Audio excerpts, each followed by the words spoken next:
اعوذ باللہ من الشیطان الرجیم بسم اللہ الرحمن الرحیم۔ حضرت علی رضی اللہ تعالیٰ عنہ فرماتے ہیں، 3 انسان 3 چیزوں سے محروم رہیں گے۔ غصے والا صحیح فیصلے سے محروم رہے گا، جھوٹا عزت سے محروم رہے گا، اور جلد باز جو ہوگا وہ کامیابی سے محروم رہے گا۔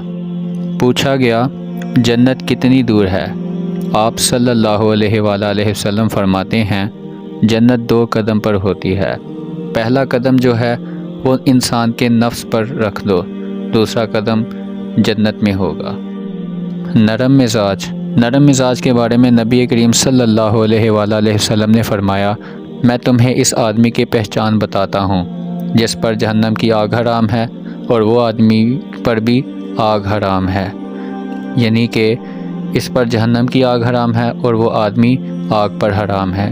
یہ وہ آدمی ہے جو نرم مزاج، نرم تربیت اور نرمی سے بات کرنے والا ہو اور ہر ایک سے اچھے اخلاق سے رہنے والا ہو، خوش اخلاق ہو۔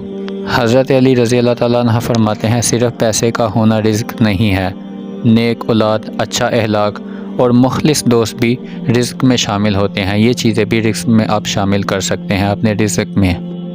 دوستو، جو آپ کے اپنے ہیں ان کو اپنا ہونے کا احساس دلائیں، ورنہ جو تمہارے اپنے ہیں وہ تمہارے ہونے کا احساس ضرور بھول جائیں گے۔ فجر کے وقت کچھ لوگ تکیے پر سر رکھ کر سوتے ہیں اور کچھ لوگ مصلے پر سر رکھ کر روتے ہیں۔ سونے والے خوبصورت خواب دیکھتے ہیں اور رونے والے خوبصورت تعبیریں پاتے ہیں۔ اگر انسان کو تکبر کے بارے میں اللہ کی ناراضگی کا پتہ چل جائے اور اللہ تعالیٰ کی سزا کیا ہے اس چیز کا علم ہو جائے تو دوستو، بندہ صرف فقیروں اور غریبوں سے ہی ملا کرے، کبھی اپنے سے اونچے انسان سے ملنے کی تمنا نہ رکھے۔ دوستو، اپنی خوشی حاصل کرنے کے لیے کبھی کسی کی خوشی مت گوائیں، کیونکہ تمہاری وہ خوشی انتہائی بیکار ہے جو تمہاری خوشی کسی کو رلانے والی ہو۔ ایسی خوشی کی تمنا کبھی مت رکھیں۔ بیٹے کو اتنا پڑھاؤ کہ جہیز مانگنے کی ضرورت نہ پڑے، اور بیٹی کو اتنا پڑھاؤ کہ جہیز دینے کی ہی ضرورت نہ پڑے۔ حضرت علی رضی اللہ تعالیٰ عنہ فرماتے ہیں یہاں کہ زندگی ایسے بسر کرو کہ دیکھنے والے تمہارے درد کے بجائے تمہارے صبر پر رشک کریں۔ حضرت علی رضی اللہ تعالیٰ عنہ نے فرمایا، کسی کے ایماندار کا اندازہ اس کے وعدے سے لگاؤ۔ اگر کسی کی ایمانداری کا اندازہ لگانا چاہتے ہو تو پہلے سے وعدہ کرو، اسے وعدہ کرواؤ اور پھر دیکھو کہ یہ کتنا ایماندار ہے۔ دوستو، خود کو کبھی بھی کسی انسان کا عادی مت بنانا، کیونکہ انسان بہت خود غرض ہوتا ہے، اور وہ شخص انسان کی جو بھی عادتیں ہوتی ہیں، اچھی عادتیں ہوتی ہیں، اس کا کبھی اچھا فائدہ نہیں اٹھائے گا۔ ہمیشہ وہ انسان اس کا غلط ہی فائدہ اٹھائے گا، جو لوگ خود غرض ہیں۔ لیکن ہر انسان ایک جیسا بھی نہیں ہوتا، کیونکہ کچھ انسان اچھے بھی ہوتے ہیں۔ لیکن دوستو، آپ نے بھی زندگی بسر تو کی ہے، بہتر سے بہتر آپ بھی جانتے ہیں کہ ایسے لوگ زندگی میں بہت کم ملتے ہیں۔ جب انسان آپ کو پسند کرتا ہے تو وہ آپ کی ہر قسم کی برائی کو بھول جاتا ہے، لیکن جب انسان آپ سے نفرت کرتا ہے تو چاہے آپ میں جتنی لاکھوں اچھائیاں ہوں وہ کبھی اچھائی یاد نہیں کرتا۔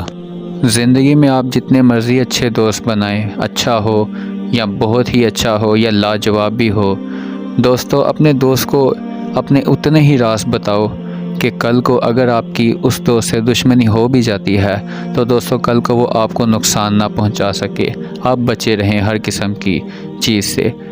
کبھی بھی کسی پر بھی اندھا اعتماد مت کرنا، چاہے وہ اس قابل بھی ہو یا نہ ہو، کیونکہ زندگی میں کچھ بھروسہ نہیں کیا جا سکتا کہ کب کس وقت بدل جائے۔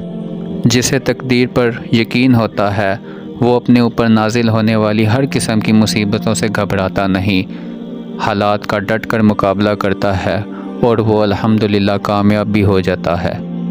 مولا علی رضی اللہ تعالیٰ عنہ نے فرمایا، مجھے تعجب ہے اس شخص پہ جو اپنی برائیوں کو جانتا ہے، لیکن جب اس شخص کو برا کہا جائے تو وہ ناراض ہو جاتا ہے۔ کچھ لوگ اسی لیے نہیں روتے کہ وہ کمزور ہو چکے ہیں، بلکہ وہ اسی لیے بھی روتے ہیں کہ وہ مضبوط رہتے رہتے برے حالاتوں سے مقابلہ کرتے کرتے تھک چکے ہوتے ہیں۔ حضرت علی رضی اللہ تعالیٰ عنہ نے فرمایا، علم تمہیں راہ دکھاتا ہے اور عمل تمہیں مقصد تک پہنچا ہی دیتا ہے۔ دوستو، زندگی میں اگر آپ کسی انسان کو پانا چاہتے ہو یا کسی انسان سے محبت کرتے ہو تو نبی کریم صلی اللہ علیہ وآلہ وسلم نے فرمایا کہ آپ اس شخص کو بتا دو۔ لیکن اس کی وجہ یہ ہے اس کو بتلانے کی، کیونکہ اپنی زندگی موقع کم دیتی ہے کسی کو بتانے کا، لیکن زندگی دھوکہ بہت زیادہ دیتی ہے۔ گندی زبان میں بات کرنا، رسول پاک صلی اللہ علیہ وآلہ وسلم نے فرمایا، اے عائشہ رضی اللہ تعالیٰ عنہ، کیا تم نے کبھی مجھے بری یا گندی زبان میں بات کرتے سنا؟ یاد رکھو، قیامت کے دن وہ لوگ اللہ کی نظر میں سب سے برے ہوں گے جنہیں لوگ علیحدہ کر دیں، ان سے کنارہ کر لیں تاکہ ان کی فحش زبان یا گناہ سے اپنے آپ کو محفوظ رکھ سکیں۔